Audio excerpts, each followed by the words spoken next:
Crossroads, please put your hands together for WPIG's own Matt Reynolds.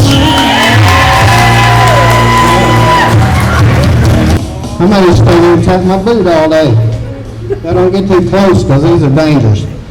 Anyway, I want to thank everybody for coming out tonight for a great cause. I've been telling people the only good reason to come is for a bologna sandwich. But here we are, and I want to thank everybody. So, I'm Matt Reynolds, WPIG. Don't know what to say. Nonprofit. We're on a shoestring budget, so we couldn't afford to go get our suit dry cleaned. But everybody wants to know about the weather. So when I started doing this, I don't know, 4 or 5 years ago, it was kind of just a joke. I was gonna go, I work outside and it depends on the weather, and it was gonna rain all week, so, or it was supposed to be nice all week.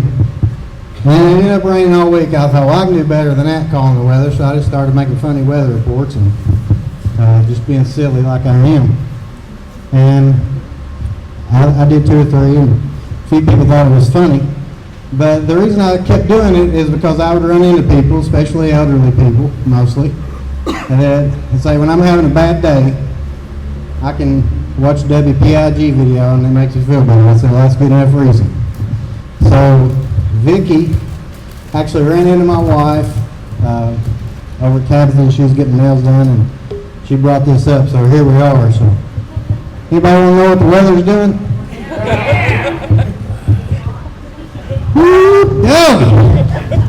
I can't carry that WPIG voice the whole show, so I'm just going to give you a little of it, and then we're all going to get up here and we're going to tell some stories and hopefully make you laugh. But, I'm nervous. You're not as nervous as I am. I don't blame you for those boots, but anyway, this is Matt from down at the Crossroads checking in with you live from down Brownville. That's how we say it, it's Brownville. But anyway, I'm telling you what, it's been so hot. Whew! I don't know if it could get much hotter, and you got all kinds of things going on. The big town of Brownville. You'd think in this drought they wouldn't have tore them rocks out like they did down there. I'm telling you, we liable to all just die of thirst. Good thing we had some flooding back earlier, or we'd be sure enough in trouble, I just tell you.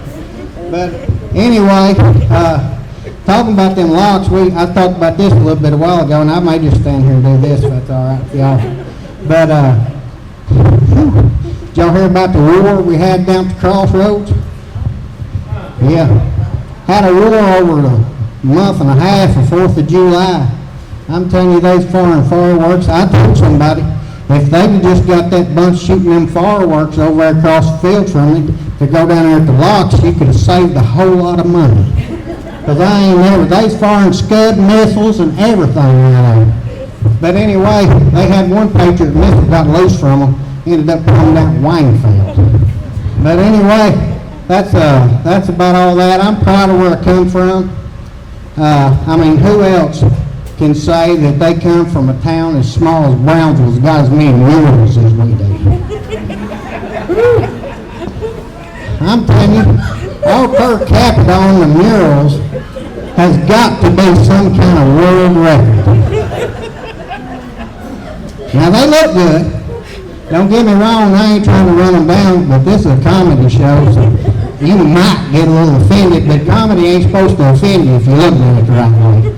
We're going to keep it clean, and we're going to try not to hurt anybody's feelings, but I got a mean streak about like that, and every once in a while it gets out. But anyway, we'll talk a little about it. We got one of the most famous murals that ever has been. Right here in Brownsville, Kentucky. We ain't got a red light one, but we got a 37th place Kentucky Derby horse on that mural right there. 1971. And I want you to know, they took Junior Duval's love of canoeing and put him in a dry hole right out there. They sure did. I kept expecting that horse to just kick the bucket, but Junior must have been feeding him, I reckon. But anyway, it looks good. I really like it. I had a little fun with that when it first started, and you may have seen it. I did a video right in front of it. People asked me if I was in the Brownsville or Sedona. I told them I wasn't sure. But anyway, we got a lot to be proud of right here in Brownsville. They took my notes away. They're down there on that auction table, so I'm sure enough having to win it right now. But anyway, we got lots to be proud of. I've been all over this country. I drove a truck for a while, and I'm gonna kind of transition out of my WPIG voice because it gets a little hard on me. But I've been a lot of places. I think I've been to about 46 states, I think. I've never been anywhere that I thought was any better than right here in Edmonson County, Kentucky.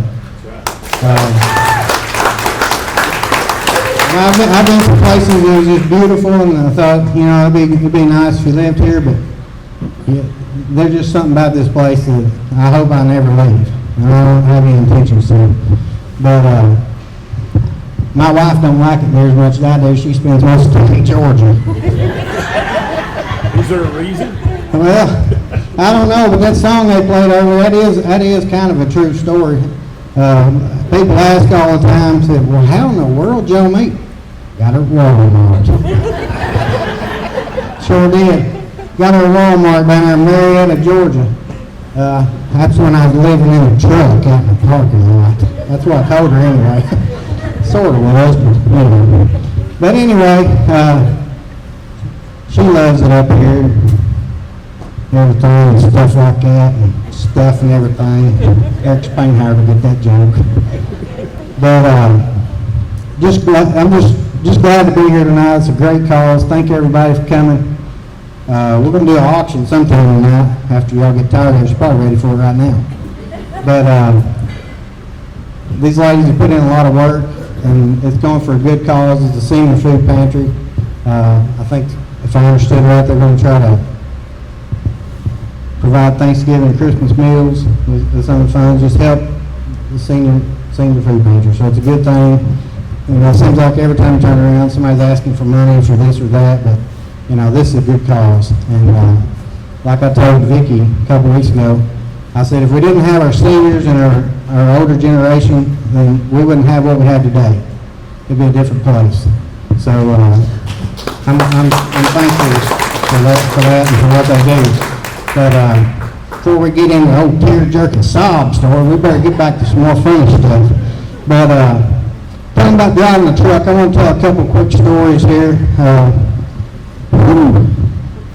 Let's back up a little bit. I spent about 16 years in the car business.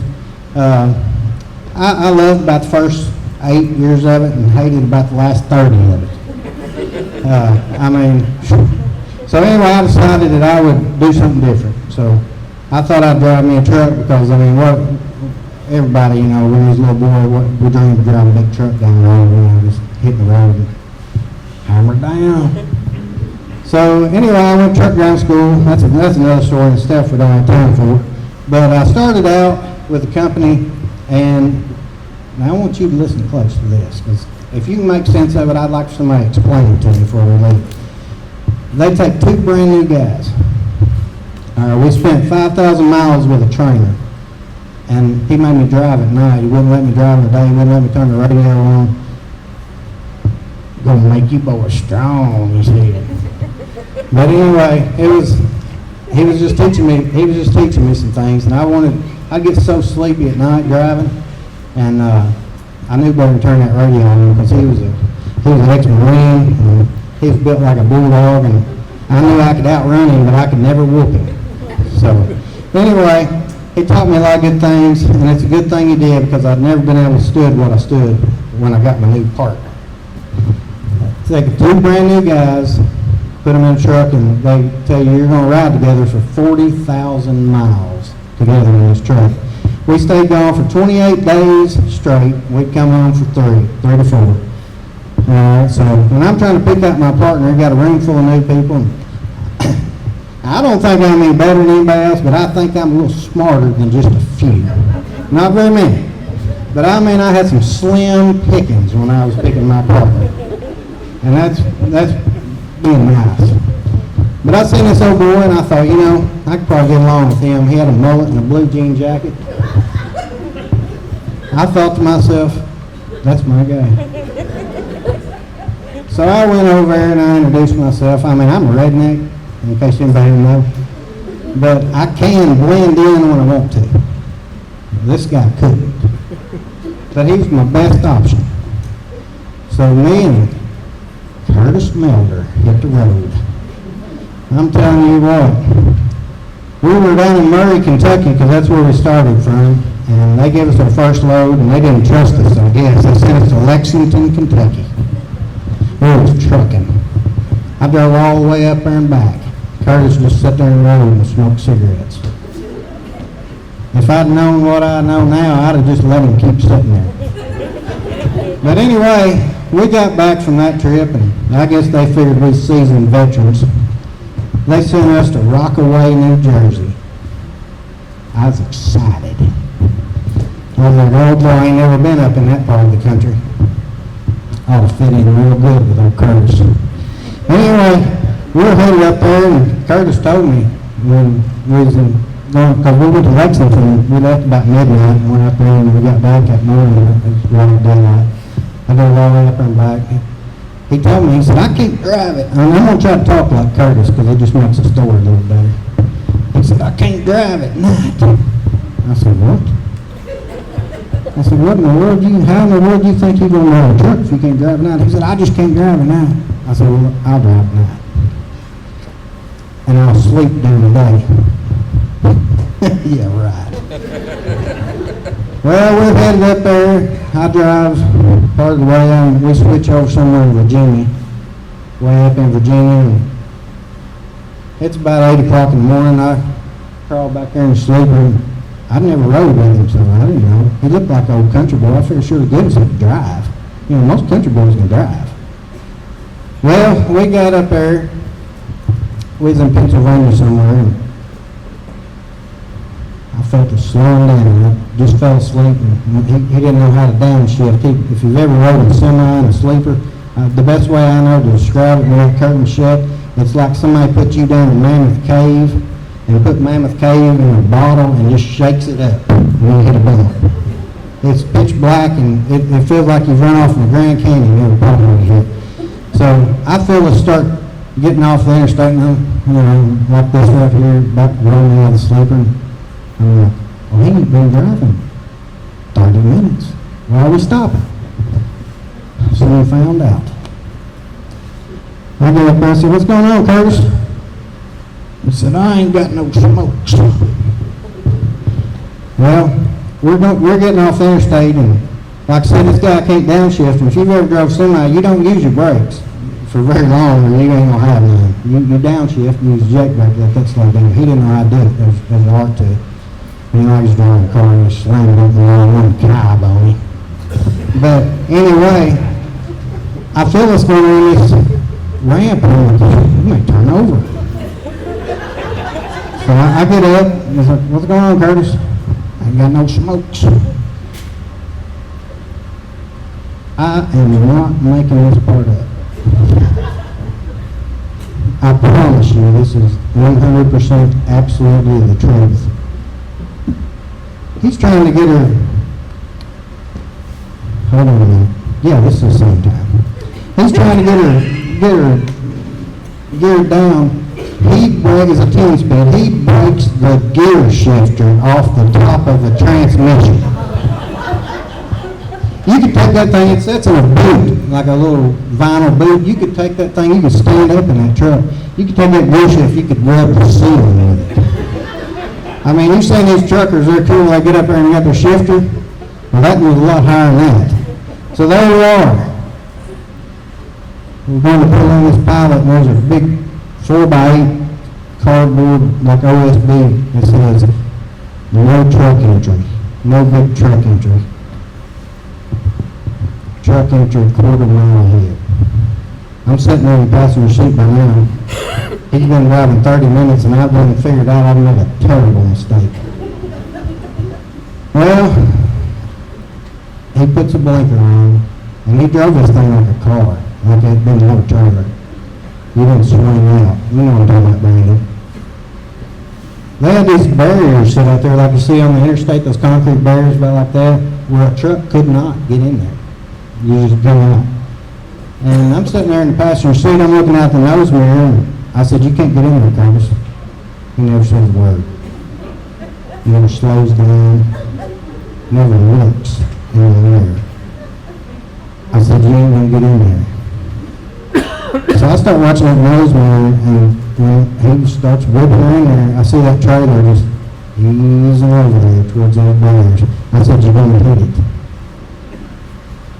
He never looks. All of a sudden, there we are, stuck. He run the handles of the trailer, which is the axles, up over the top of one of those barriers, and there we sit with the wheels just spinning off the ground. He looked at me and goes, "What are we gonna do now?" I said, "We ain't gonna do nothing." I said, "But you're gonna have to figure out how to get this truck off this thing." I said, "I'll tell you what I'll do." I said, "I'll get out and I'll get in here behind you." We were somewhere, I don't remember, it was where in Pennsylvania. But evidently they knew Curtis was coming. Because by the time I got to the back of the truck and I told him, I said, "When I give you the sign," I said, "you hold that thing to the floor and just let off the clutch." I said, "Maybe you shake it off there because we weren't going to hit it." Well, he did, and you ever seen those with tricks? And that's what it did. About that time, some of Pennsylvania's finest were state trooper. They're standing at the back of the trailer. He gets out. He looks at me. He said, "You driving this thing?" I said, "No, sir." He said, "Who is?" I said, "The dummy sitting on the seat right there." So he went up there. He got old Curtis out. And keep in mind, I wish I had a big screen so we could have a picture of Curtis so I could just really appreciate him. But anyway, he's a good old scout. He just wants to live too close to the trail, that's all. But anyway, he got old Curtis out and he walked him back there to that sign. He said, "Can you read?"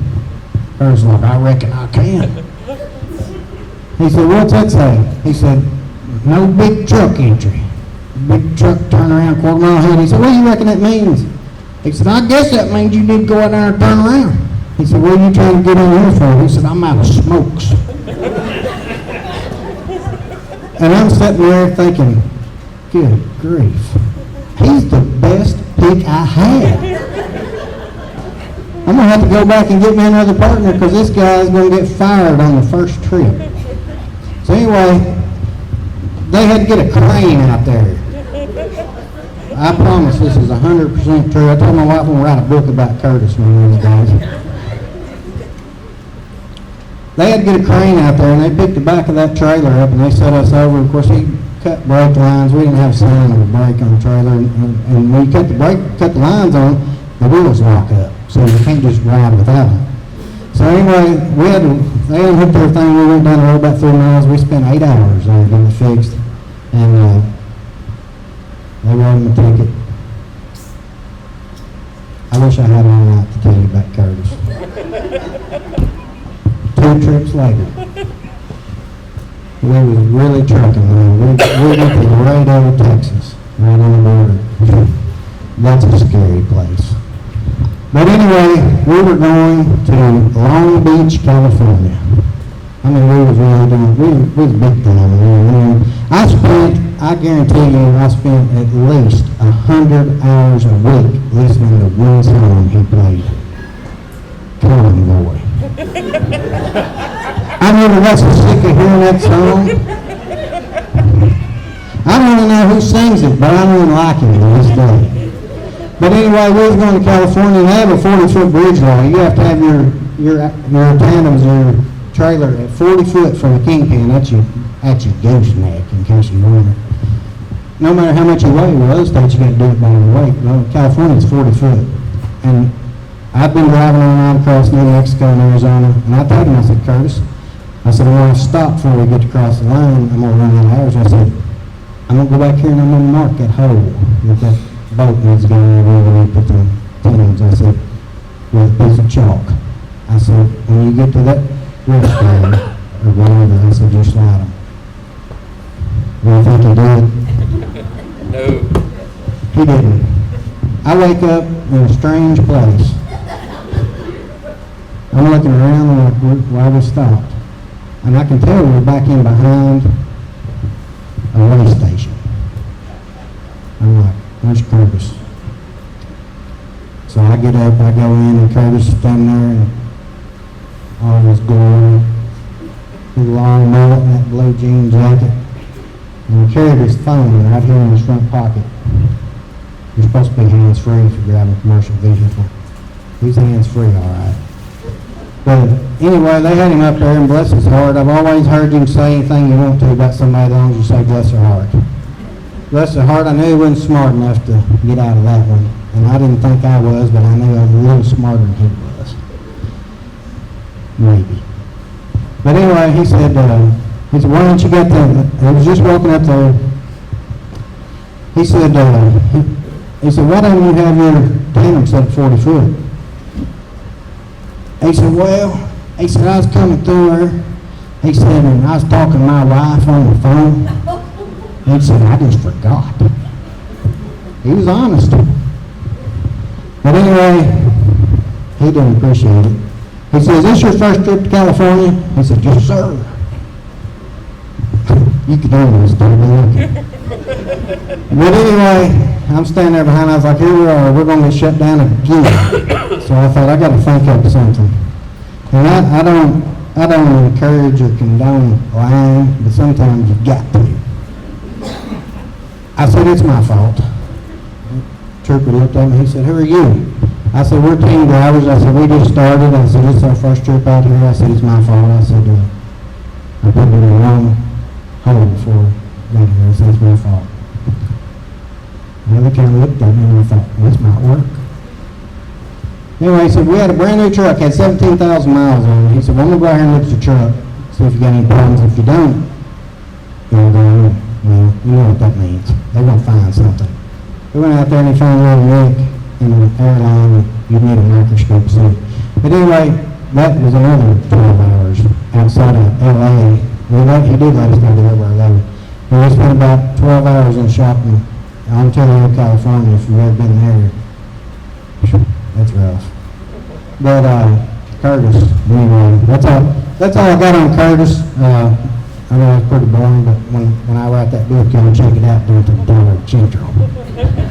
But got some friends of mine with me tonight. They're a lot funnier than I am. And I've told people that the $10 that you paid to get in here, when Kyle White gets to laughing, you'll want to pay more. Because it's worth $10 just to listen to him sit and laugh. If we just had him up here for 2 hours, I'd be laughing.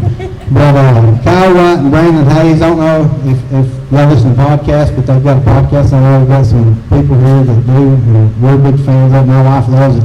Biggest mistake I ever made was trying to listen to it while I was trying to go to sleep. They're funny. But anyway, they're going to be up here joining. We're going to just sit and we're going to tell some tales, and they got a lot funnier stories than I do. They don't know Curtis though. But we're going to all get up here and we're going to hopefully try to make y'all laugh. Y'all still live out there? Am I even funny? Anyway, all right. Well, without further ado, and I don't even know how to spell that word, we're going to introduce the 42284 podcast. That's the whole zip code for Sunfield. All right, and Brandon Hayes. It's all about the same. We've got it's a tale about gotta be careful.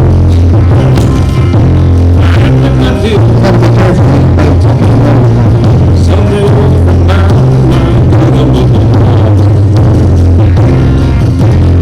Looking back.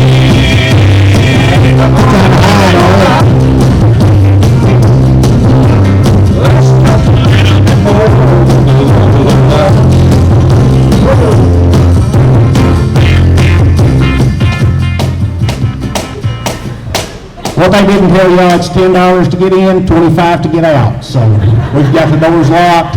2 hours with us, y'all may want out of here. I'm Brandon Hayes. If y'all don't know me, I'm from Sunfish. Live there with my lovely wife and our 2 sons. She's an audience, so gotta say that. Kyle, introduce yourself. Hello. I've never used a microphone before. First time on stage? Yeah, first time I've ever been on a Never stage. sang in Colorado Talent Show or anything? Has anybody ever heard me sing? Yeah. You know that? Hey, ask Tommy Bolton. Tommy said, "Is this right?"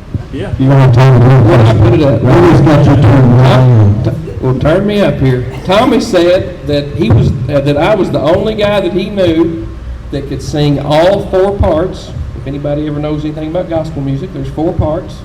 That I was the only guy that he knew that could sing all 4 parts. Then there was a long pause, and he said, "Badly." He said, "The only reason I need to be in the singing class is to hand the books out." So no, I've never been on stage or done any kind of singing. Okay. I do kind of feel underdressed though. Well, you're doing good, hon. Where do you come up with your clothes? Is Jerry calling you or Roy? I want to know. I get these down to Goodwill. Oh, okay. All right. I've lost my bow tie somewhere in there, but I got a bow tie that matches this cummerbund. I got this whole ensemble for $16 before tax. But, yeah, these boots are separate. My wife, I come in with them, you imagine what kind of box they come in. I come carrying that thing in one morning. Thought it was a How much did it cost to ship them? I think for products like this, they ship them free because nobody wants them. But I told her, I said, this is the best $40 I've ever spent right here. So, good one. Kyle still didn't introduce himself. We went through all that. My name is Kyle White, if you don't know me. I live in Sunfish with my beautiful wife. You set the bar too high for me, but she's not here. I got three children, a boy and 2 girls. Just got a new baby last month, so that's pretty interesting. Congratulations. Thank you. I feel a little left out. I didn't mention my beautiful wife. I've got a beautiful wife, but I can't see her with these glasses I got on. Anyway. I'm glad we didn't play the music that would have been with how I got my wife. You said that was the music on how you met your wife.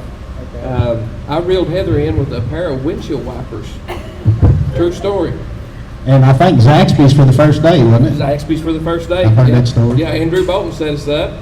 Said, got somebody wants you to go out with. And so we, A little closer. I don't really know what to do here. My mouth's touching. Is this? That's good. Is this okay? I feel weird. Really weird. So I said, where are you going to go to eat at? I was thinking maybe Longhorn or Steakhouse or something like that. She said Zaxby's. And I said, I'm going to marry this girl. And you've been eating chicken ever since.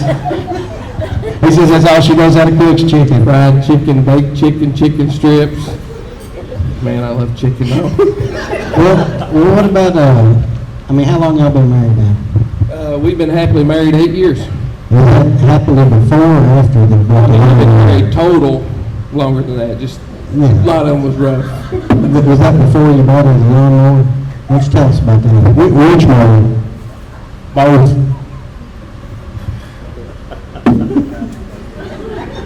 I know the one we were talking about. When Heather and I got married, I was having my yard mowed by somebody. We were trading it out up the station for some gas. Jeremy Spainhire, I'm sure most of you know him. And so when we got married, Heather wanted to do that. She said, I want to mow the yard. Hold on. Kyle had his yard mowed about every 3 weeks to a month. We know how tight Well, it they is. got mowed. I'm frugal. I'm frugal. I wouldn't say tight, I'm frugal. You're right, Pat. Oh my Lord. Is this a comedy show or a roast? Can't believe it. Listen, I asked these guys 25 times before we got up here. I said, what are we going to do? They said, we'll figure it out. And then I text one of them. I bet, no, seriously, what's going to be we'll figure it out. I'm like, who figures out 2 hours worth of talking in front of a group of people? I think there might have been some planning behind my back now. I'm thinking, I don't know. Maybe I went in all the group texts. Okay, so Heather wants a mower, and I grew up with a push mower, so I automatically didn't think riding lawnmower. And there was a neighbor of mine that rebuilt push mowers. I didn't want to go buy a new one. That does sound kind of cheap, though. I don't know how much push mowers would have been then, but anyway, I go down there and visit him. He's got a garage right beside his trailer, and we go in the garage, me and one of my friends and him, and he's standing there in nothing but a pair of whitey-tighty underwear, first of all, which makes it kind of awkward to negotiate about a lawnmower. But anyway, he said he's got 3 push mowers sitting there, and he said, right here's my best one. He said, hit that primer 3 times. He said, she'll fire right up. So he walks over there and he hits the primer 3 times, and I'm telling you what, he cranked on that thing for, 5 minutes. And 5 minutes don't sound like a long time, but if you're cranking on a push mower, it's a long time, trust me. Yeah, you can learn some new words. Oh my goodness, he was hot and mad, and then he just steps back and puts his hands on his hips. He says, you know what? He said, I think that was my best one. Just like he had forgot which one it was his best one. So he hits the primer bulb on it, fires it up, and sure enough, it cranks up right off the bat, first pull. But it's like us 3. It's about how we were standing, and the push mower's in the middle, and it's running with nobody a hold of it. And I said, Charles, I said, when I used push mower years ago. It's been a while, but mine had a kill handle on it. So when you let go of it, it died, Yours is just out here in the middle running. I said, how do you shut it off? He said, well, you run it into some tall grass. He said, but this is just what I generally do. And he pulled a screwdriver out of his pocket and knocked the spark plug bar off of it. I said, now, Charles, this is for my wife. This ain't going to be a mower that I'm probably going to be using a lot. This is for my wife. So he thought and he thought and he thought. He said, I know what we'll do. So he went in his toolbox and got a zip tie about that long, put it on the spark plug wire. He said, when she gets done, just have her pull that off, and you put it back on the next time you go to use it. I said, what do you take for it? He said, $10. I said, load her up.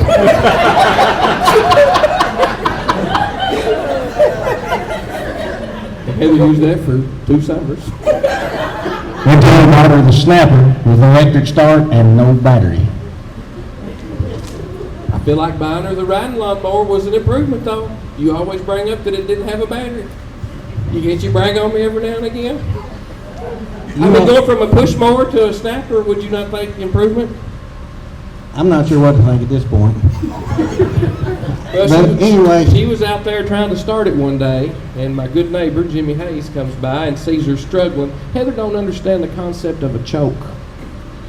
I said, you just put it up on choke, pull it, put it down on run. That's not too hard, I didn't think, but it'd be flooded all the time, fouling out spark plugs. So anyway, you didn't think you'd get that from such a fine piece of equipment. well, that's what I said. But Gabby comes by and she's out there struggling, trying to start it and whatnot. And he tells her, he says, well, why don't you tell your tight-ended husband to put a battery in it and you just start it with the key? And I wasn't there, but from what I've been told, she looked at him just in amazement and said, you mean it'll start with just a key? So I had to go buy a battery the next week. Cost me like $20. You probably didn't get $20 for the mower. No, I did. I bought that one for $100.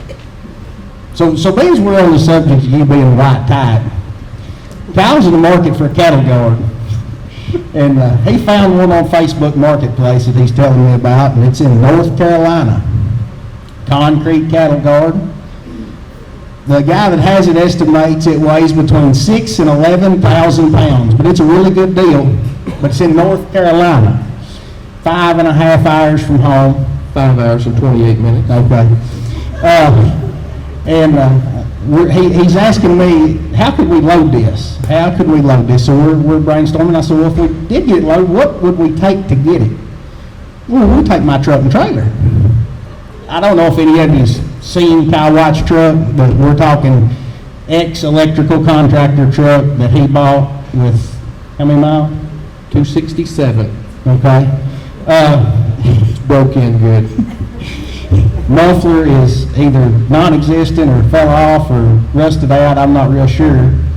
But we hauled some cattle with it a while back, and we had one trailer and 3 cows, and my son looked at him as we were headed out of Brownsville and said, "Are we gonna make it up the hill?" And I said, "You do realize there's mountains between here and North Carolina, right?" And I said, we'll be empty going out, going up the mountain. We'll be loaded coming back, going down I the don't mountain. I think he said, knows. worry about the brakes. I don't think he knows what over the mountain means. He thought it was at the top of the I said mountain. it's uphill both ways. I said, that sounds like Uncle Jay when he went to school. You and Curtis would have made a real team. I think I might have known Curtis. I think I know a lot of Curtis's. I think Curtis might have grown from my dad, I believe. He probably did for some of them stories I've heard. Speaking of my trucks, I see Daniel Bolton in the crowd here. I'll tell you something funny he told me one time. He said, I've never got out of your truck that I didn't kick something out. He said, I always have to bend over and pick something back up and put it in. So, Maybe it's a sunfish thing. My wife can probably verify that one. well, we're not comedians. We're storytellers. Matt said we had a podcast. Brandon and Jeremy has a podcast. They just let me come on and listen to them and laugh a few times. What made you go up there the first time? Brandon said, hey, I've got this idea we want to do. We've got this podcast we want to start. We're going to tell stories about people from Sunfish, and we want you to be our first guest.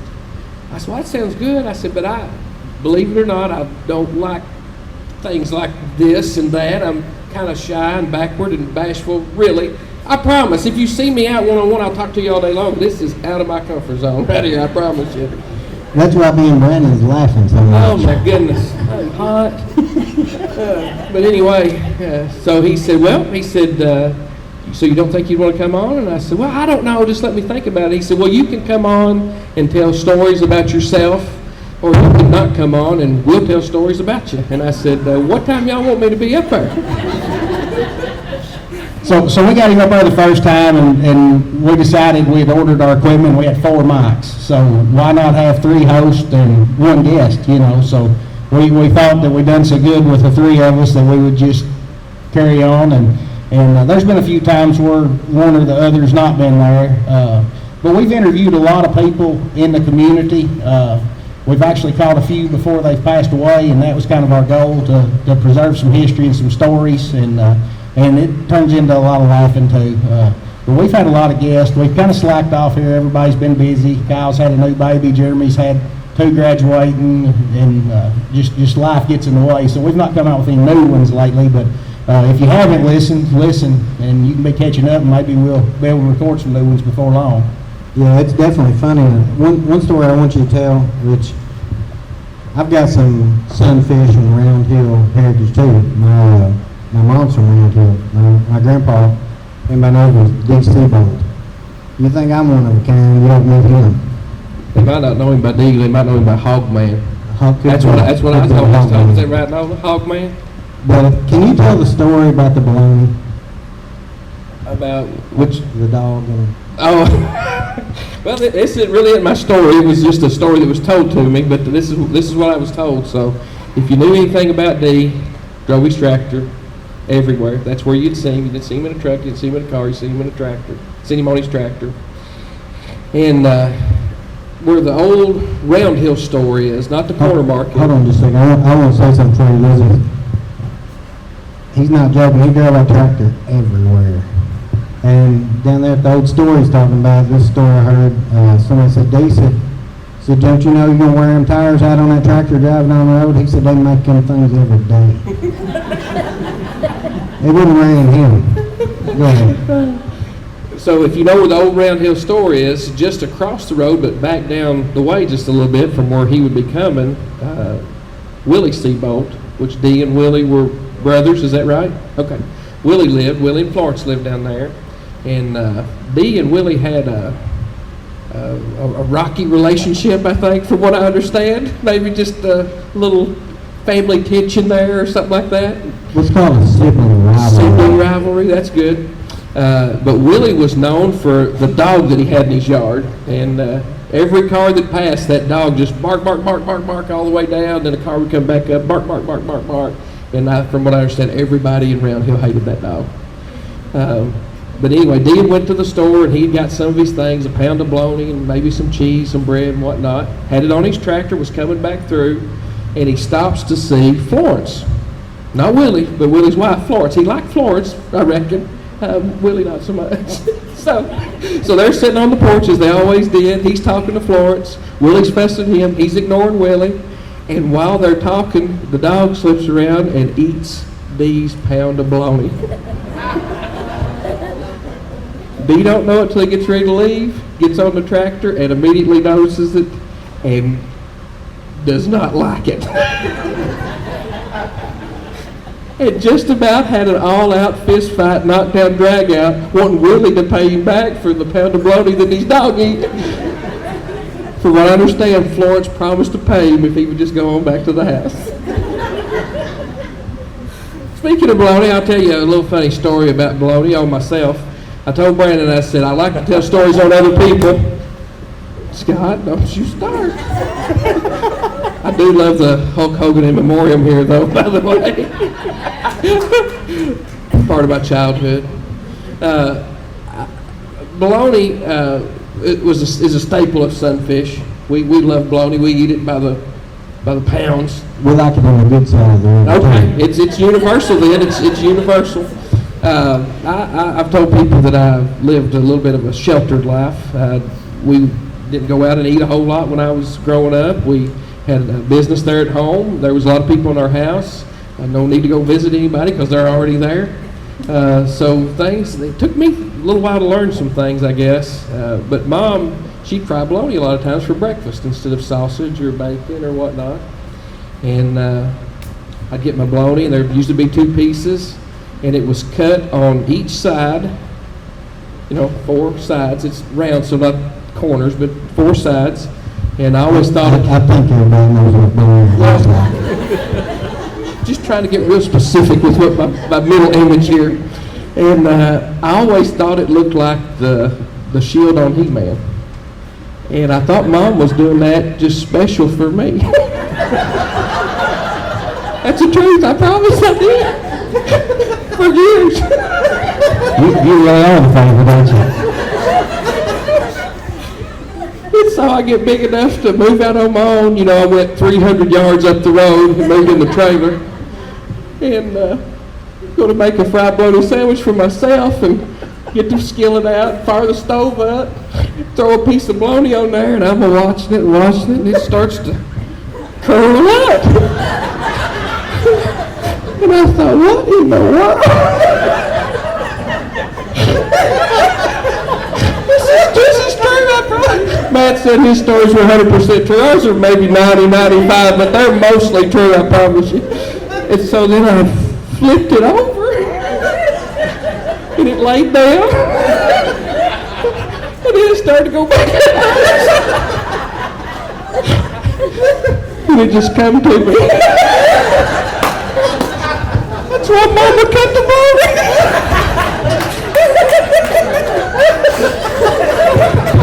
So I learned apparently everybody cuts their bologna like that when they're frying it. It wasn't just me. So I cut it on all 4 sides, and it still kind of looked like he made a shield. You're probably about as disappointed as your sister was when she found out she was adopted. She's took it hard over the years. That's true. That is true. I'll tell y'all a little story here, unless you want to tell something. No, go ahead. Okay. You're rolling good. Matt was telling about going to Lexington. I don't know what in the world we was going to do for 2 hours. Oh, my Lord. It's still hot up here. You gotta wear this suit right here. I imagine so. You was talking about going to Lexington. You said on your first trip up there, and it just made me think of the first time Heather and I went and watched a UK ball game at Rupp Arena. I've got many stories about UK ball games at Rupp Arena. Me and Daniel used to go a whole lot. Somehow would find our way down to the blue seats. After a while, we had a pretty good gig going on there. But the first time that I ever went to Rupp Arena by myself with me and Heather, this is back. We got married in 2006, so this is probably a year before that. I think we were just dating then. Probably 2005. 2005. It was Gillespie era, so plenty of seats, plenty of tickets. I'll shoot you for that. You could just get in anywhere and go where you wanted to. And So we're going up the parkway, and Heather said, this is before, you could just put in your phone and go to anywhere. And she said, do you know how to get to Reparita? And I said, Heather, think about it. There's 23,000 people going to the same place. There's going to be cars just funneling toward Reparita. We'll just go to where they're going. We get to I know I hadn't been to a lot of big cities, but I'm thinking Lexington's like Bowling Green. Greenwood Mall's right in the middle. If you can find a Greenwood Mall, you can find Reparita. So we get up there, and she trusts me, but she was skeptical. I'll be honest, she was skeptical. So we get up there, and we're kind of Versailles, where the castle is, and we're coming up through there. We're 5 miles out of Lexington, and there's this minivan, paws painted on every window, UK flags just blowing in the wind, kids in every seat just pumping their fist at you as you go by. I have found my pilot. I said, it's my people right there. Those my people. It's like when you pick Curtis. I picked the best one of the bunch. So we're going down through there, get on New Circle Road. I'm following them. And the city seems like it's getting farther away. But I'm sticking with my plan. I'm following them. We get off a New Circle, which is kind of like a little interstate. It's not an interstate, but it's got multiple lanes and exits. Get off a New Circle. We go up the street about, 2 miles, make a right. We're in a subdivision. We go 3 driveways down. They hit the garage door, pull in, the garage door goes down, and we're sitting in front of their house. You should have just went in and watched the ball game with them. Heather says, It's probably over by the time he got there. she says, now what, genius? I really thought when you were going to describe New Circle, we were back to the Bologna, and you were going to tell us it's kind of like a circle. No, that did happen though. It does circle. I've been all the way around it once and I was picking up a tractor in Indiana when I was wreckering. It all looked familiar when I come back around. But anyway, so I go back the way I was coming, and I get to look, and I said, well, I can see it. Right there it is. There's Reparita right there, big blue sign just off in the distance. Thank the Lord, Fifth Third Bank is right beside Reparita. Because that's what I was seeing, that big Fifth Third sign that was right there. But we made it. You thinking about singing this little tune? I don't know. I just got the guitar for looks. I can't play it a lick. If you're going to be a big star in this town, you got to have a guitar. But I was telling you earlier, I spent a lot of time in the car business, and we had some fun. Eric Spainhauer worked with him. He's one actually. How kind of called about it. I was working and helping frame houses. That's a scary thought. But it was raining a lot. Wasn't getting to work. I was young, and I was like, I got to have a job and make some more money. So I thought, I'll call Eric and see if they got any jobs down there at Marvin. I can change oil, wash cars, whatever. I called him up. I said, hey, y'all hiring anybody? He said, what are you going to do? I said, wash cars, change oil, I don't care. He said, son! He said, you need to come down here and sell. Am I doing all right, Eric?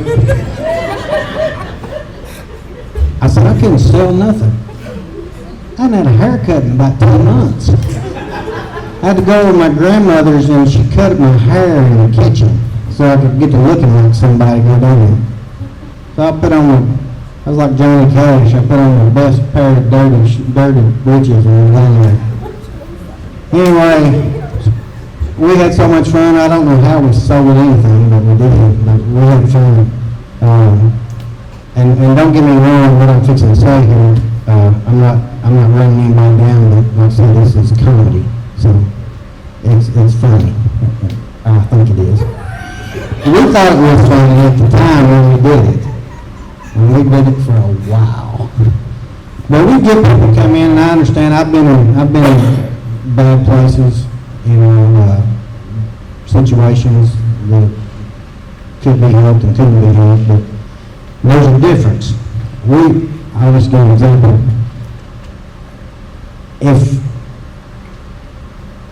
If your income is $800 a month and you're coming in looking at a $60,000 car, Your priorities are a little off. What you look at me for?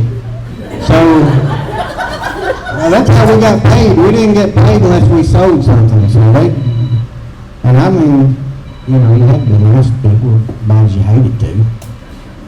But them were the ones that kind of got on our nerves, so we decided we'd make us up some songs. We had a name, and don't get me wrong, I'm not running anybody down, but who in here, well, show of hands, if you're making $800 a month, thinks you can afford a $60,000 car? I was even smart enough to know that.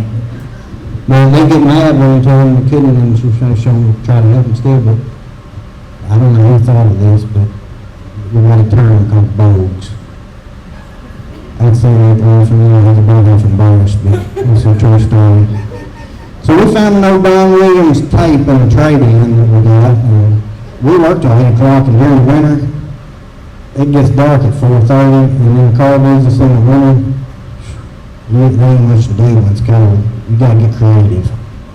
So we took that Don Williams tape and started listening to it, and I think it kind of got me where I am today.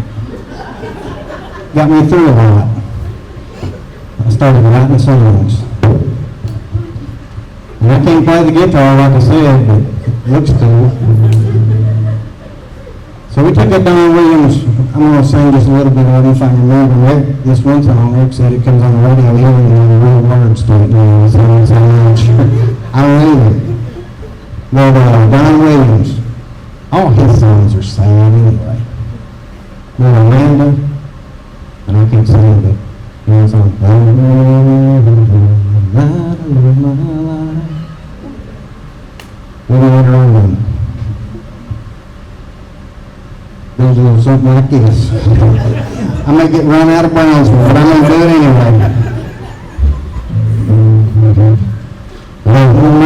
Angels rebuild my car. A 495 credit score will get you too far. Angels rebuild my car. Well, measured bankers that don't understand the pleasures of being a non-paying man. I got my first repo when I turned 18. Now I'm pushing 30, and this makes 14.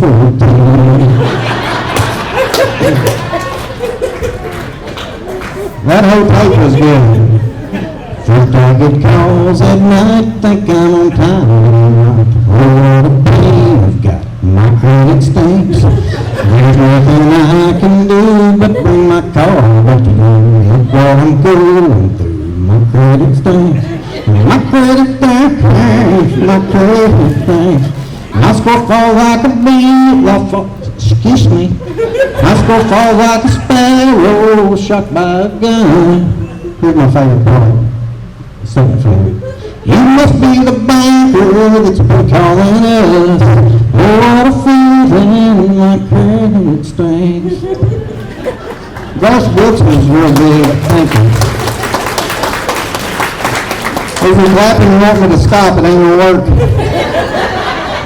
Ross Brooks at that time, he was real big, so. They're all the boats, they're short up in droves, ruining my closing ratio. Last one to show that I couldn't close, so I showed them right to the dog road.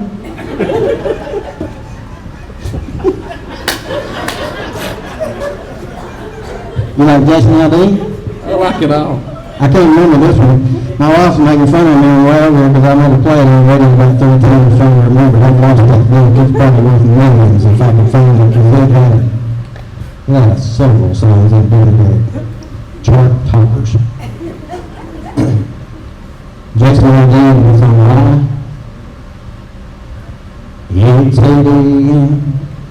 and I'm finally saying that I'm sorry, that I'm getting paid for dollars and to get behind. Oh, banker, sometimes I wonder why Does it always have to come down to you repoing before I make my payment? Why do I always fail to make my new Dodge payment? I know how much it hurt you. Well, that's probably about enough of that. I got a bunch more of it. That's probably about enough. If I could play the guitar, I'd do it all night, because it's cool if you play guitar. They're cool if you can't. Anyway, Have a greatest hits, or was that it? what do you think? Was that? Once again, like I said, I'm running down everybody. This one of them stories just had to be there. Hand that thing to Kyle, let him sing over.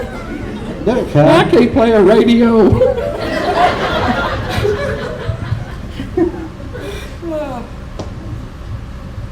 I got a story. I got a story. I was meaning to tell you a while ago, and I got sidetracked, as I sometimes do.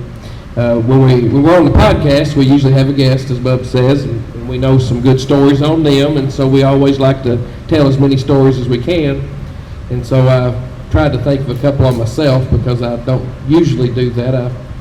Brandon and Jeremy usually takes care of that enough, but I thought of one today that I don't think that I don't know if you know it or if I've ever told you or what. And what made me think of it is I seen where Congressman Guthrie was here in town last week. Most of you probably know Brett. He's a wonderful guy.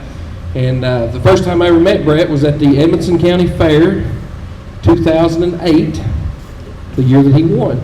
He was our state senator at that time. And my wife, she knew Brett, the Guthries. His dad, Lowell, my papa-in-law, Don, cut his hair, and her Uncle Brian worked at Trace from the time it began. But I didn't really know the Guthries. And so we're over there between the bleachers and the concessions where everybody kind of hangs out if they want you to vote for them or politic or whatever. Richie Sanders has got bread over there. I've got a hot dog and nachos or whatever. Richie hollers, come over here and meet this guy. He's going to run for Congress. Okay, sounds good. So I introduced myself. He said, oh, I know you all. I know Heather. I don't really know you, but I know Heather. Yeah. So I just got elected in 2007. This was the fall of 2008. So I don't know a lot of governmental terms at this point in my life.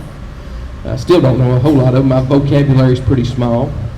But we talk, and we have a great time for about 10 minutes. He's need to talk to other people. We're going to let you go. We're going to go here to the whatever. And he said, well, Kyle, I just want you to know I think you're doing a great job. Been keeping up with you here in Edmonson County. And I think that you'll do your constituents a great job. And I didn't know what a constituent was. But it sounded kind of like an elect group of people to me. And I said, well, I appreciate that, Brett, but I want you to know I'm going to do everybody in Edmonson County a great job.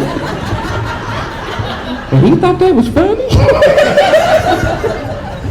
Because he knew what I didn't know. I still don't know what a constituent is. Well, listen to my last part of the story. So this is before the days of internet. We had dial-up in Sunfish back then. So I go home and I get Papaw Kurt's dictionary out. And I look up the word constituent.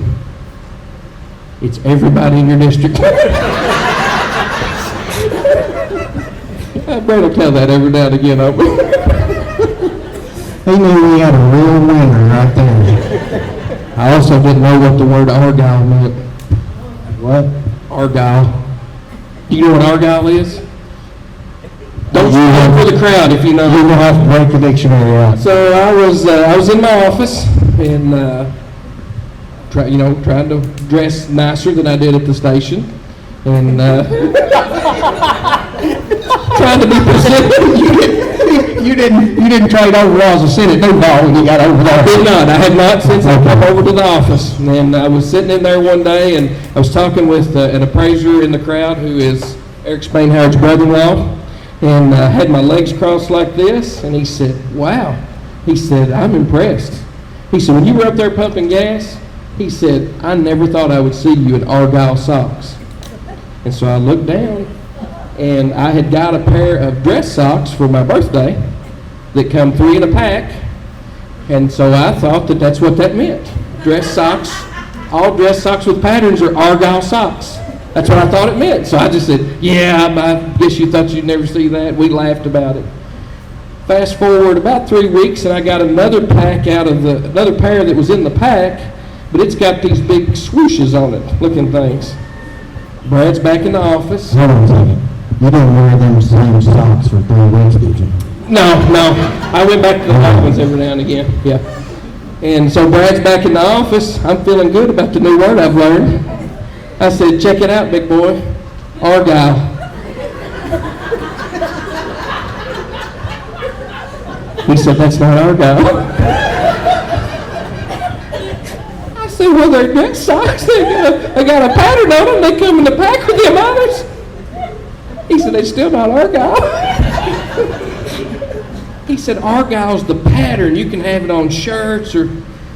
I said, oh, I just thought it meant they were patterned dress socks. You done got AYR on that one. Yeah, I was feeling good about myself, and I overstepped my bounds. AYR, if anybody don't know, that's above your raisin. I got a little quick story here. My wife and I were in Las Vegas. We went to the Grand Canyon, and we flew into Vegas and just spent one night there and got the heck out of town, I tell you. But while we were there, we ran into Benny and his wife. They were there. Imagine all the places you could be in Rains, Memphis County. So we went to this nice restaurant, and my wife still makes fun of me for this.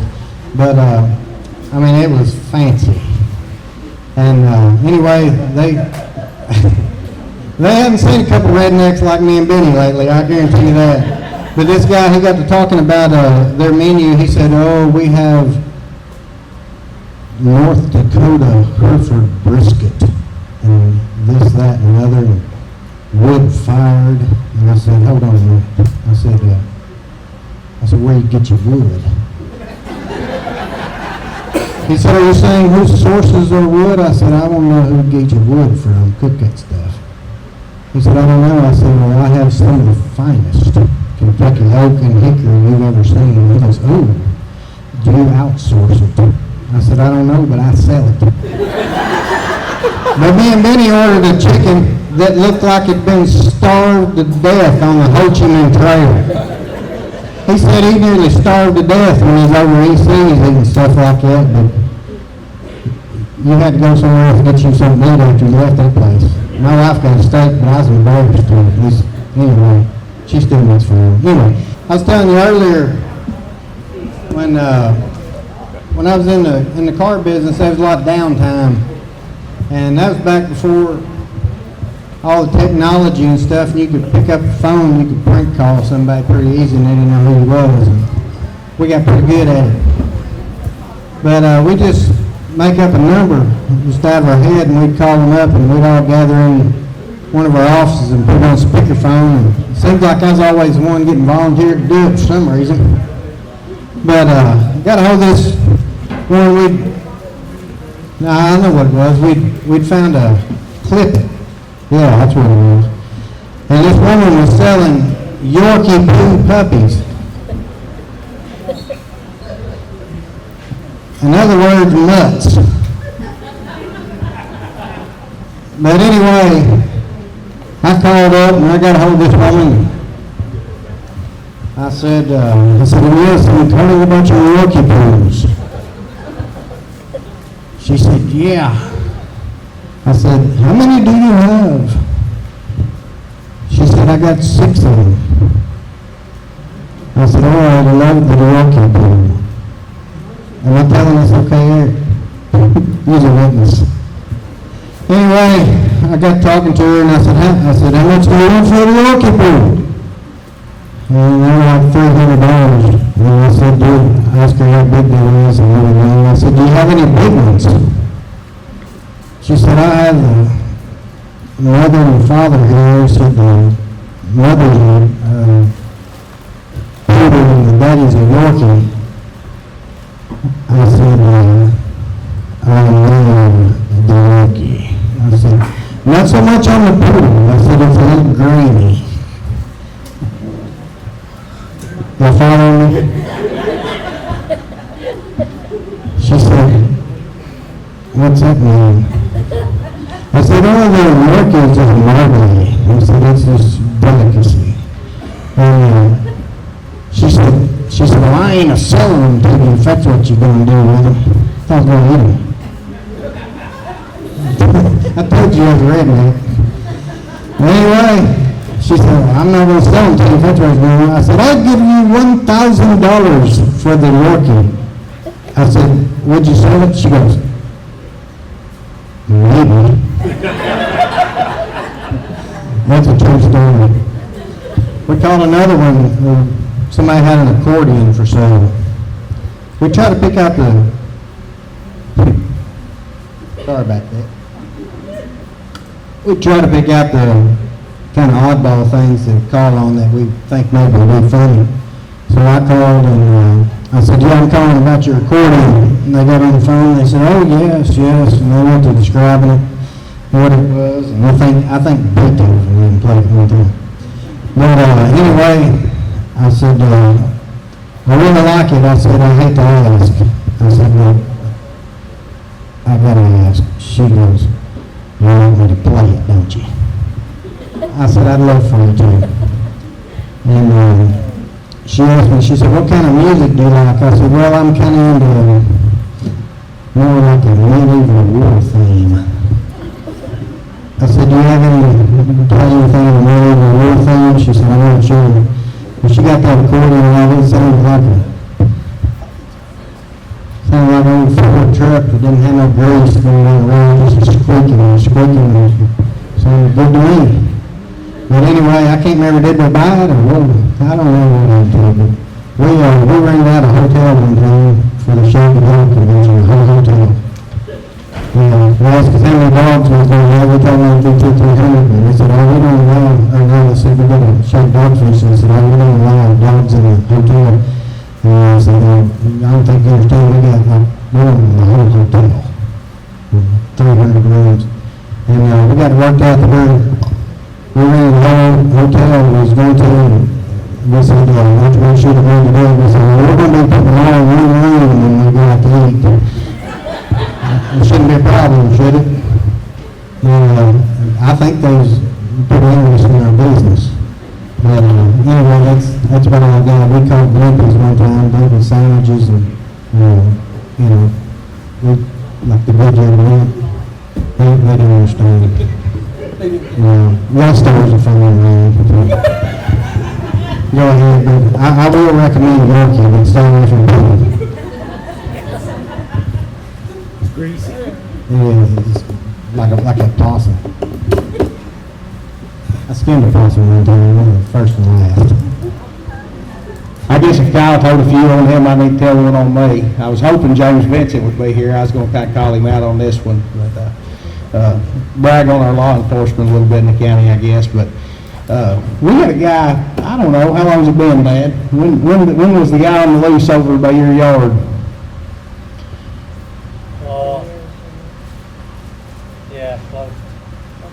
It's been a little while back, but anyway, I got woke up by people talking right outside my bedroom window, and I'll have to back up a little bit on this story. I don't know how y'all's household is, but in our household, everybody does their own laundry, and I'm a little bit of a procrastinator when it comes to that. And I think every pair of undergarments I had was in the dryer at the time, so I just got out of the shower and grabbed my towel and went on to bed, if y'all can imagine. And I woke up to people outside my bedroom window talking.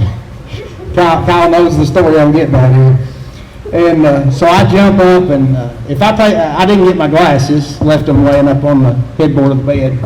And if I take them off, I could probably start throwing rocks and y'all would be safe. But went to where I normally kept a gun, and I had moved it. And so probably a good thing, the Lord watches after idiots sometimes. I run in the living room completely in my birthday suit, and the first thing I find is the dog's blanket, so I just wrap in it and step out on the porch and holler real loud. That was the best defense I had. And they said, Edmonson County Sheriff's Department. And so I said, well, what are y'all doing in my yard? Keep in mind my ensemble, the dog's blanket is it, okay? And, I got a really little dog. she's got a big blanket. So, About the size of a possum. they tell me what's going on. I said, let me run in here and slip something on, and I'll get the side by side, and we'll see if we can ride through the field and find him. But I went back in, and after it was all said and done, my wife said, what was you going to do if it was somebody in the yard? And I said, element of surprise. I'd have dropped the blanket. It's hard to wrestle something like that.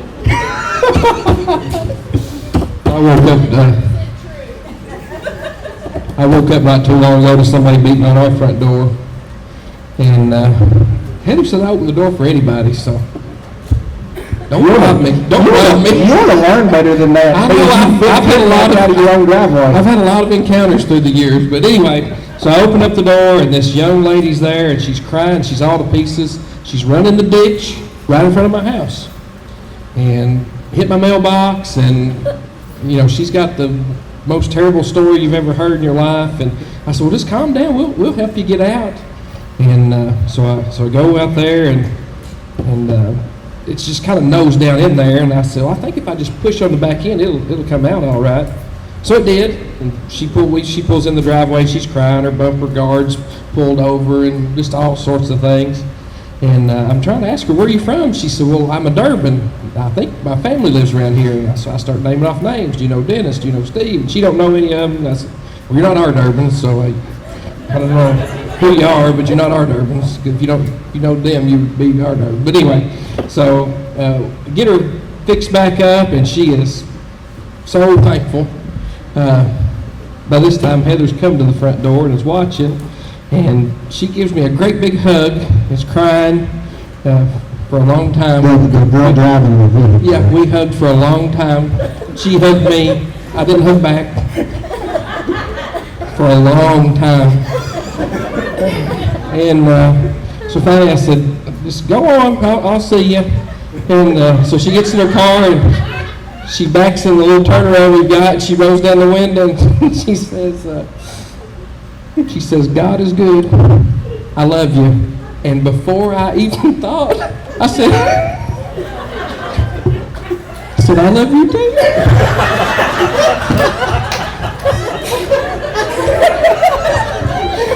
I mean, it's just a natural reaction when somebody tells you they love you. You just say it back and waste your air. We can talk to Joe Monroe on the phone as many times as we have. It's just... I seen her down the end of the hallway every time or two after that. Love you. Love you too. Just say it to me, I'll tell it back. So should I tell, I had one on the list there, should I tell the lagoon story? Yes, definitely. So, Dick Davis over at Windyville had a dairy farm. We were going through there each spring of the year, he's cutting wheat, and we get on down the road there, and he's got some cows out. And so I think, well, we're going to go back, and we're going to, this me and Dad, we're going to go back, and we're going to tell him these cows are out. So I turn around and I drive back, and been around, you know, his place a lot. Knew he had a lagoon on one side of his dairy barn. Had no idea there was one on the other side of the feed lot. So I walk up the knoll there, and it's crusted over, and it just looks like where you fed roll hay all winter, you know. So that's what I thought it was. And about the fourth step, I thought, boy, that's soft. And then I went to there. And I'm going to tell you something. Explain to them what a lagoon is in case they don't know. I think pretty much everybody knows what a lagoon is. In detail. I'm going to pass. They'll figure it out. You go that deep in a lagoon, you're clawing to try to get out, I promise. And the person with me is, when he walks up and realizes what's happened, because he thinks I've tripped and fell, because he has no idea it's there either. And the person with you laughs hysterically, can't even help you get out of the lagoon. So, just so y'all know. Father, I swear, if somebody gets hurt, I'll laugh. I'm sorry, I laughed too. You burn people and laugh. I've seen it, true. I vouch for that. I seen Kyle set a guy's coveralls on fire one night and then put him out because the guy didn't realize it and there were flames coming above his head. I set Estelle Lindsay on fire one time. That's Estelle's been gone for a little while, but if you ever knew Estelle during the winter, you'd see him in coveralls, and a lot of the insulation was hanging out. And he come in the station one day and got a candy bar and stuck it in his pocket right here. And I set him on fire down here, and it got to melt his candy bar, and so I felt bad and put him out too. I give him another candy bar. Talking about him being old, I got a one-year joke. It's an old joke, old people joke. Heard this other day, and I told him to share Jimmy Springer and told him, so if you don't like it, just bring him. Well, there's these three old men in the nursing home, and they sitting around talking, and that one, he goes, I'd just about give anything if I could just do a good number one. I said, I'd just about give anything. That old one, he said, well, that's bad. He said, but I'd give just about anything if I could just have a good number two. So that other guy sitting there talking to him, listening, he said, boys, he said, I hate to hear that. He said, but I'm just going to tell you what I did this morning. He said, at 8:20, I had a real good number one, just like it ought to be. He said, about 8:25, he said, I had a number two, and I feel so much better. They said, well, what are you complaining about? He said, I don't get up until 9 o'clock. He had pretty bad, I reckon. He didn't get out of bed at 9 o'clock. I'm blaming Jimmy for that one. Most people out here already know that you like fire and ether. Can you tell the story about the box getting brought into the station? You didn't know what was in it? Yeah, sure. Lots of things ended up at the station behind the counter. If you were ever up there, that's where the cash register was, and so I would have to go in and out from behind there, go pump gas and come back in, and that sort of thing.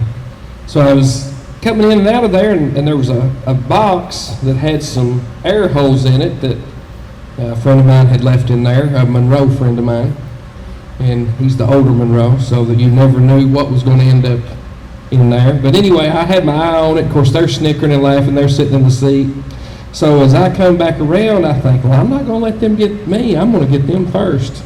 I grabbed a can of ether and always kept a lighter in my pocket. And right there in the air hole, I lit it up a little bit. And I thought it was just going to be something like a snapping turtle or something that could handle a little heat, you know. And immediately out of that box come a game fighting rooster. And every time he would flap his wings, there was embers that come off the ends of him. And he was getting out of there. He lived. No harm was done to him. I think he got loose in the shop. Got loose in the shop. Yeah, we had to run him down. He was a fighting us tooth and toenail. Yeah.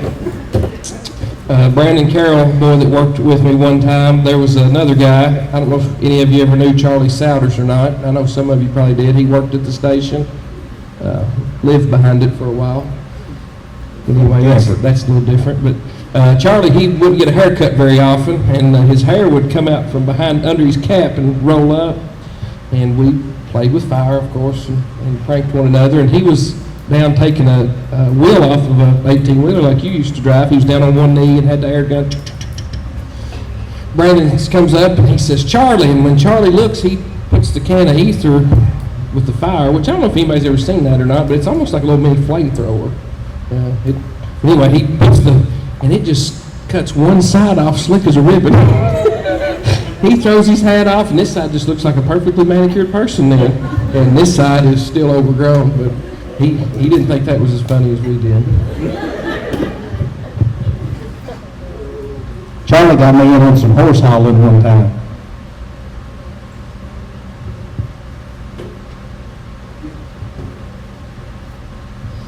So Charlie got me in on some horse hauling one time. Do you remember? Oh, yeah, he gets you in on a lot of things. Yeah, they were 3-year-olds, had never been touched.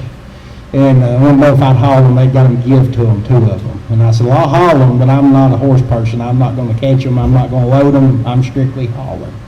And I knew it was going to be a fun day when we got there, and the old boys that were catching the horses that were horse people, one of them had a hoof print right here in his chest where his shirt unbuttoned. From that day, or? Yeah, they done caught about 5. They were hot, mad, been kicked, bit, yeah. So we load 2 in my trailer, and we got one in the front cut and one in the back cut. Well, the back cut's 8 foot by 6'8". We're going down the road, and Charlie says, when we get to the house, don't turn them out yet. Why? I've got 2 halters and some armor. I'm going to get in the trailer with them and load them and put the halters on them. Well, we just must stop at the ambulance service down here and get them to follow us on out there because you're going to need them. So we got there, and Charlie's at the ready, and I slide the gate open, and Charlie's going to bounce up in there, and that horse kicks that gate about his head. And he decided real quick, we'd just turn him out, and they'd try to lure him up with some sweet feed. We'll just problem later. Yeah. All right, I know it's getting late, but I got a story that I want to hear again. I want to kind of tell. We mentioned a little bit earlier about his adopted sister. Tell us a little bit about that, but Well, I don't know if it's one story, it's years, it's just life around our house. Tell the one about it at the station when they would come in and you'd tell them. If you've ever seen my sister, we are total opposites. I am clear, was blonde-headed most of my life, blue-eyed, and Kayla is dark complected, black hair. It's lighter now, different colors now, as a matter of fact. Sometimes it's highlighted, sometimes it's not, but naturally it's really dark hair. Do you highlight your hair? Just in the middle. Okay, that's the way I do mine too. Got to make it show up. And so from the time that she was real little, when she got old enough to understand, there's almost 14 years difference in us, 13 and a half years difference. So she's 3, I'm 16 and a half. Daniel's coming over before school sometimes, and she's listening to rap music in there on her, you remember that, Daniel? On her little computer thing that she's got. I mean, we're just doing her awful, but anyway, from the time she was big enough to understand, I told her that she was adopted, and she was from Mexico. And she would get really upset about it at times and ask Mom, because she trusted me more than she did Mom. I said, oh, Mom just wants you to fit in. I mean, we love you. You know, I play it off like, we love you. We're not going to make any difference in you, but you're not really ours. I mean, look at you. You don't look like none of us. But so that was kind of an ongoing thing, and it just developed into me telling that to everybody. And so a lot of the people that I was around, you know, they would tease her, or the people that I wasn't around a lot sometimes believed it. And so there was a gentleman that was up at the station one day, and he seen her come up, and he was asking, and I said, that's my sister. I said, she's Mexican. I said, she don't understand English. So she usually would come in and get a Coke or something like that, or a pack of nabs after school or whatever. So she sits down on the couch beside of him, and I don't remember the exact conversation, but it went something like, how are you? Kayla's kind of backward, so she just looks at him like, how do you like it here? So she's thinking, you know, she's kind of catching on now probably to what I done. And so he says 2 or 3 more things real loud like that. She gets mad, and I don't know, she's 13 or 14 or whatever she is at the time. She said, no speak of English.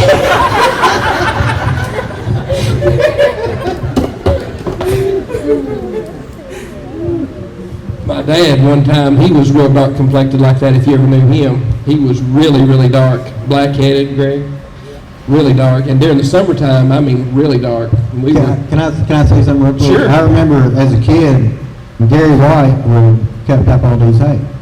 And as just a kid, I thought Gary White was the worst person in the world. The because when he'd come over to cut hay, Mom and aunts and all that, like, you better not get down there in that field that Gary White will run over you and blow you up. I was scared to death of Gary White. We didn't mind very good, but we stayed out of the field in Gary White, I'll tell you that. Once you get down there in the field, it'll cut you out of place in the hay road. Yeah, it was effective though. It's It that worked. It worked. That's one of the few times I didn't have to get a whipping. Well, we were down at Vanderbilt. Dad, he had illness for a little while. We were down at Vanderbilt. When we go, we get there all day long. We usually eat in the cafeteria. And I don't know if you've ever been to the hospital cafeteria, but you go through and get your stuff, and then you come through a line, a checkout line, cash register, and whatnot. And so there's a lady sitting on a stool about like this.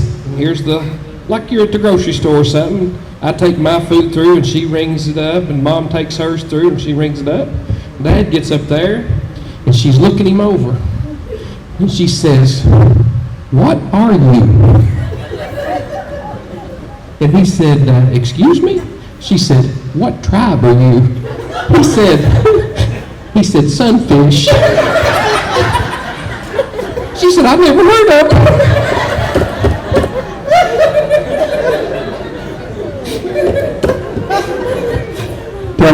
Tell about the Captain D's drive-through with him. Yeah, y'all think I'm tight. You should have grown up in that household. We went through Captain D's one time, and Mom said, "I want the 3-piece chicken and, whatever, slaw and fries that come with." So we go through the drive-through, and of course I'm a little girthy. I like to eat pretty good and always have. So I wanted the 3-piece fish meal and a Coke, and then Dad orders a 2-piece fish dinner and a Coke or whatever it is. We get up there at the window, and it's $11.18 back then or whatever it is, and he holds a $10 bill out the window. And him and this little young man that's working at Captain D's have a staring contest for about 30 seconds. And he said, "Sir, it's 11:18. That's all I got. You'll have to make that work." And so he goes back in the window, and he punches on his computer, and he comes back out. Well, I should have told this part. Dad said, "Don't change the 3-piece chicken, but whatever you need to do to make it work." He comes back out, and he said, "Now I can do the 3-piece chicken. I can do the fish and fries, 2-piece, no drinks, $8.91. That sounds good to me." So we get back $1.11 change or whatever, and he always carried a money clip in his front pocket. And he handed that dollar to me, and I go to put it back in his money clip, and there's a $100 bill in there. I said, "Dad, I'm over here eating, about to choke to death. If you ever eat Captain D's fries, you know how that is." He said, "You think I'd break a $100 bill over 89 cents or whatever it was, just like I was the moron?" I got one more, and I'm going to be done. Y'all go as long as you want to. You're talking about that Captain D's made me think some more prank phone calls. This is while we were in the car business, and like I said, we got bored easy. We found ways to stay busy. I was going to work one morning, and I passed by Taco Bell down on the bypass there at the corner, and they had a sign on the sign said, "Now hiring closers." I mean, we were in the car business. We were selling, you close a deal. So I got the bright idea. I told Eric and a few of them, I said, "I'm going to fix them to call Taco Bell. Give me a job." So we all gathered around in my office, and I put on speaker. I said, "Yeah," I said, "I'm calling about your closer position." And this lady goes, "Oh, okay." I said, "Yeah." I said, "Just come on in, fill out an application." I was like, "No, I don't think so." I said, "It ain't going to work like that." I was calling about the closing position, keep it in. And I said, "It's not going to work like that." She said, "What do you mean?" I said, "I'm not coming in filling an application." I said, "I'm a closer." And I said, "I just been going home over the phone, and I'll be there tomorrow morning." She was like, "Well, this is for closing." I said, "Yeah, I know." I said, "I'll be there tomorrow morning." She was like, "No, this is like night shift." I said, "No, I'm not working nights." I said, "You don't understand what you're getting here." I said, "I'm a closer." I said, "Let me show you how this could benefit you." I said, "You got a family." Yeah, let me just break it down. So you got a family of 4 comes in, they order 12 soft shell tacos, and can't get fries at Taco Bell, can you? Bean burrito. Bean burrito and a Coke. I said, "You're pretty happy with that, right?" She goes, "Yeah, I guess." I said, let me show you what you missed. I said, you missed out on 3 orders of cinnamon twist. I said, just go ahead and suggest it to them. I said, that's what a closer does. She was like, oh. So I almost had her talked into it. But I did get the job, but I didn't show up. Closer, Taco Bell, working morning shift. I've got one more I'll do. We'll let Kyle close us out. You go ahead. I don't do too many work stories on here because, or on anything, because I hurt feelings and probably be in trouble, but, with my job, we deal with emergency management some, and I tell you some of them, if with emergency management, if you don't have enough water, we'll bring you water, and if you've got too much water, we'll bring you water. Because we've hauled water to flood victims, and we've hauled water when towns have been out of water, so, which, it's a good thing, but I still like to pick on them some. But, we hauled some to Eastern Kentucky a while back and dropped off up there at a hospital. And we had to bring the empty trailers back to Bluegrass Station, which is some form of military something, I'm not real sure, but you have to show ID to get in. And I gave some of the guys fair warning, but apparently one of them wasn't paying a lot of attention. You know, we're going to pull up, 2 of them never been there before, we're going to pull up, we're going to show them ID, they're going to let us in, we're going to drop trailers, we're right back out. So we get there and we go through, everything's fine, and we get headed back out, and we're coming back down the road, and they're talking on the radios back and forth, and that one says, I wish y'all had told me that guy wanted my ID back there. I said, I did tell you that guy was going to want your ID. Well, I must not have been listening when you told me. Why? He said, I pulled up and said that guy walked up to the truck, and he reached up with his hand, and said, I just reached out the window and shook his hand. So he looked at me like I was the biggest dummy in the world. Nice to meet you. Yeah. No, I'm done. One more. One more. I don't have another. Oh, yeah, you do. Hold on. Well, we started on lawnmowers, so I'll finish on lawnmowers. I do have one more. I told you guys that me and Heather just had a baby. Well, Heather had a baby. She corrects me all the time. I didn't do much. I just drove her down there. But Heather is a lawn mowing bandit. I like to mow every 7 to 10 days where you can tell where you're mowing, and she likes to mow every 7 to 10 hours. I've seen her out there mowing and just looking around because she don't even know where the part she's mowed is and not. So we have separate mowers. I've got my orange mower, and she's got her yellow mower, and my orange mower has a few tricks before it'll start, like most of the stuff on my place. You don't need locks when you got equipment like mine, because nobody else knows how to start it except for me. You were driving your truck to North Carolina and hauling 11,000 pounds back. If they said between 6 and 11,000, it could have been 6,200 They pounds. said, I drove my truck, 10 hours stretched out. I said, what, 10 months? Anyway, back to the mowers. So her mower was in the shop getting serviced and blades sharpened, and first one thing then another.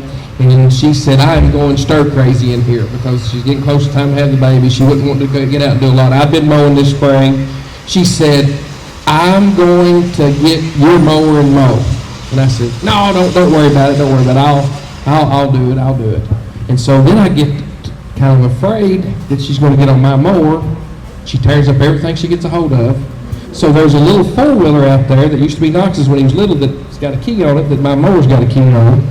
So I start hiding the key in that four-wheeler while I'm mowing. So our regular key ring where it stays, it's not on there. I don't even think I've told you this, have I? So when I go to mow, I don't take a key with me, I just get it off the... So I'm at work one day, and she texts me. She says, where's the key to the mower? And I said, I'm not telling. She said, why? And I said, you'll tear my mower up. I promise I won't tear the mower up. I'm stir crazy, I want to mow. So she talks me into it. I said, it's out there in that little four-wheeler beside the mower. Why is it there? I said, well, I was hiding it from you. So she mows, goes about a week or something like that, and I'm going to mow again. So I go to our key ring where we keep all our keys, and I don't find the mower key. And I say, Heather, where's the mower key at? She said, it's in that four-wheeler out there in the garage. And I said, well, why is it in that four-wheeler out there in the garage? She said, well, that's where you had it. I said, but I was hiding it from you. You know where it's at now. Why didn't you just bring the key in? She said, I don't know, I didn't think of it. So she hid Back where you got it. she hid the key from herself, I guess. But I will say this, thank you all for coming out, and thanks for the money that you spent with the senior center. And Yeah, thank you all. Thank you that's a all. good cause. Thanks for the volunteers that do that, and I'm sure the money will go to where it needs to go and help a lot of seniors. And thanks to everybody that's a part of the senior center. Thank you all. Thank you so much. Thank you all. Thanks, Matt, for having us. Thank you all.